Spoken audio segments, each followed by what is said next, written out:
မင်္ဂလာပါဒီနေ့ဗီဒီယိုမှာကဒီ2025မှာဘန်ကောက်ကိုလာရောက်နေထိုင်တဲ့သူတွေအတွက်ကွန်ဒိုဘယ်လိုရှာလို့ရလဲဆိုတာနဲ့ကွန်ဒိုငှားရင်လောတွေတည်ထားတင်လဲဆိုတာညောင်းပြတော့မှာဖြစ်ပါတယ်အရင်ဆုံးဘယ်လိုရှာလို့ရလဲဆိုတာပြပတ်သွားမှာဖြစ်ပါတယ်အရင်ဗီဒီယိုမှာတော့ဒီ website တွေမှာငှားလို့ရတယ်လို့ပြောခဲ့တယ်ဒါမှမဟုတ်ဒီကွန်ဒိုကိုသွားပြီးတော့အခန်းတွေရှိမရှိမေးလို့ရတယ်လို့ပြောတယ်ဒါပေမဲ့အဲ့ဒါတွေကအသုံးမဝင်တော့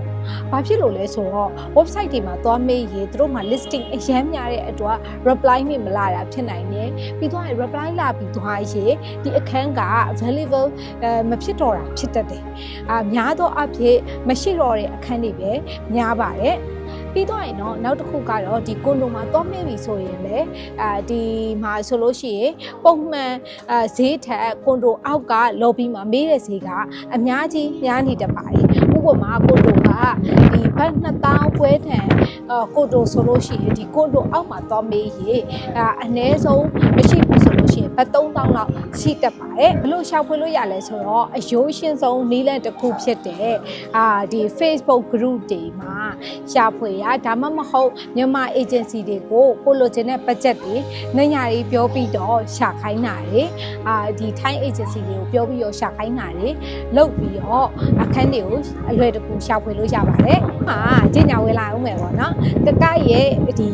ကိုပိုင် page တစ်ခုဖြစ်တဲ့ Find My Condo မှာလည်းကွန်ဒိုအခန်းအငှားလေးတွေကိုပုံမှန်တင်ပေးနေတာမဟုတ်လို့ဘာမှ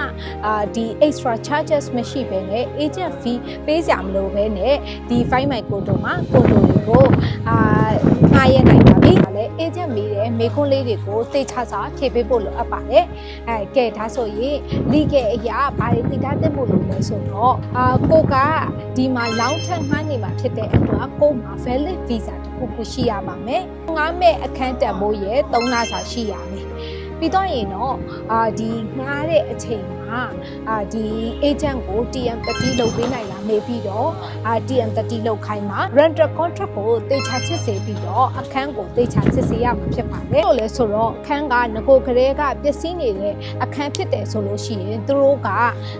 ဒီအခန်းကနင်းချောက်ပျက်စီးရဆိုပြီးတော့ deposit ပြတ်မပေးတတ်ဘူးပေါ့နော်။အဲ့လိုဆိုလို့ရှိရင်ကိုယ့်ရဲ့ deposit ကဆုံးရှုံးသွားမှာဖြစ်တယ်။နော်နောက်သိတာမှာတစ်ခုက